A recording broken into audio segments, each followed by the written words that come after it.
The National Rifle Association, who have suffered such an incomprehensible loss as a result of this unspeakable crime. While some have tried to exploit tragedy for political gain, we have remained respectfully silent. Now, we must speak. Nobody has addressed the most important, pressing, and immediate question we face. How have our nation's priorities gotten so far out of order? Think about it. We care about our money. The truth is that our society is populated by an unknown number of genuine monsters. How can we possibly even guess how many, given our nation's refusal to create an active national database of the mentally ill?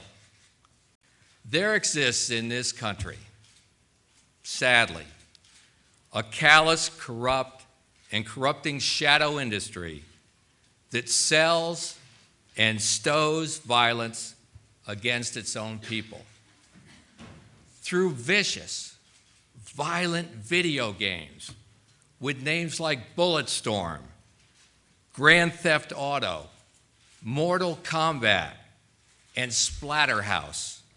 Add another hurricane, add another natural disaster.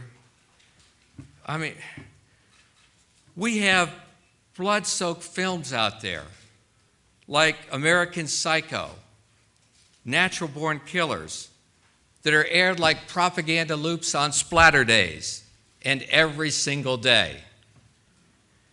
1,000 music videos, and you all know this, portray life as a joke, and they portray murder as a way of life. And then they all have the nerve to call it entertainment, right into our homes, every minute, every day, every hour of every single year. A child growing up in America today witnesses 16,000 murders and 200,000 acts of violence by the time he or she reaches the ripe old age of 18.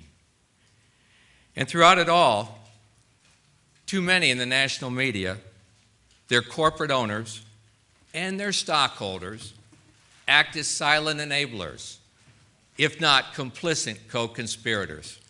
Rather than face their own moral failings, the media demonize gun owners, amplify their cries for more laws, and fill the national media with misinformation and dishonest thinking that only delay meaningful action and all but guarantee that the next atrocity is only a news cycle away.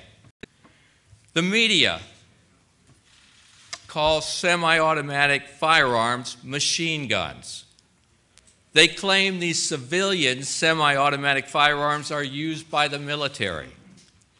They tell us that the .223 round is one of the most powerful rifle calibers, when all of these claims are factually untrue. They don't know what they're talking about.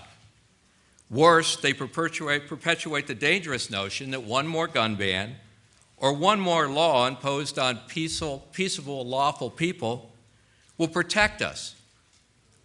The only thing that stops a bad guy with a gun is a good guy with a gun.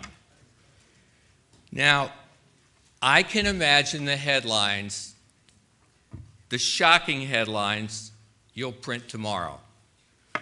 More guns, you'll claim, are the NRA's answer to everything. Your implication will be that guns are evil and have no place in society, much less in our schools. But since when did the gun automatically become a bad word? 5 years ago, after the Virginia Tech tragedy, when I said we should put armed security in every school, The media called me crazy. Will you at least admit it's possible? Is it so abhorrent to you that you'd rather continue to risk the alternative? Is the press and the political class here in Washington, D.C., so consumed by fear and hatred of the NRA that you're willing to accept a world where real resistance to evil monsters is a lone, unarmed school principal left to surrender her life to shield those children in her care? No one, regardless of personal political prejudice, has the right to impose that sacrifice. With all the money in the federal budget, can't we afford to put a police officer in every single school? Even if they did that, politicians have no business and no authority denying us the right, the ability, and the moral imperative to protect ourselves and our loved ones from harm. We can immediately make America's schools safer, relying on the brave men and women in America's police forces.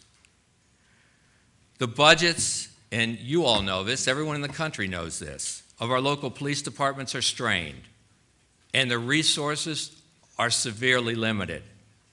But their dedication and courage is second to none, and they can be deployed right now. I call on Congress today to act immediately to appropriate whatever is necessary to put armed police officers in every single school in this nation, and to do it now, to make sure that blanket safety is in place when our kids return to school in January. Before Congress reconvenes, before we engage in any lengthy debate over legislation, regulation, or anything else, as soon as our kids return to school after the holiday break, we need to have every single school in America immediately deploy a protection program proven to work, and by that, I mean armed security. There's going to be a lot of time for talk and debate later. This is a time, this is a day for decisive action.